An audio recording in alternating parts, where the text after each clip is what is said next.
Sunday night மாவு அரைச்சிட்டு இருந்தாங்க. என்னடா லேட் நைட்ல மாவு அரைக்கிறாங்களே நினைச்சிட்டே வந்தேன். அப்பதான் பார்த்தாக்க மாவு மஞ்சள் இருந்துச்சு. என்னத்த மாவு மஞ்சளா இருக்குன்னு கேட்கும்போது வெந்தயம் அப்படின்னாங்க. என்ன வெந்தயம் அதிகமா போயிடுச்சா அப்படின்னு கேட்டேன். இல்ல வெந்தயம் மட்டும்தான் போட்டு அரைக்க போறேன், காலையில பணியாரம் செய்யறதுக்கு அப்படின்னாங்க. வெந்தயம் அரைச்சதுக்கு அப்புறம் பச்சரிசி போட்டு அதை நல்லா கெட்டியமா அரைச்சுக்கணும். 3/4 டம்ளர் வெந்தயம் எடுத்தோம் அப்படின்னாக்கா 5 டம்ளர் பச்சரிசி எடுத்து ஊற வச்சுட்டு அது ரெண்டையும் அரைச்சு வச்சுக்கிட்டு மாவு அரைக்கும் போதே 4 ஏலக்காவையும் போட்டு அதோட அரைச்சுக்கணும்.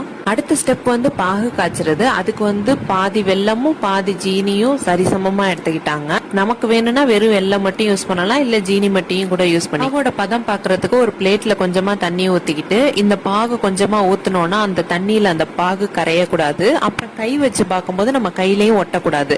அப்ப நம்ம ஆஃப் பண்ணிட்டு அந்த பாகையும் எடுத்து அந்த மாவோட கலந்துர வேண்டியதுதான். அதுக்கப்புறம் பணியார சட்டியில எண்ணெய் ஊத்தி இது கொஞ்சம் கொஞ்சமா ஊத்தி திருப்பி வேக விட்டு எடுக்க வேண்டியதுதான்.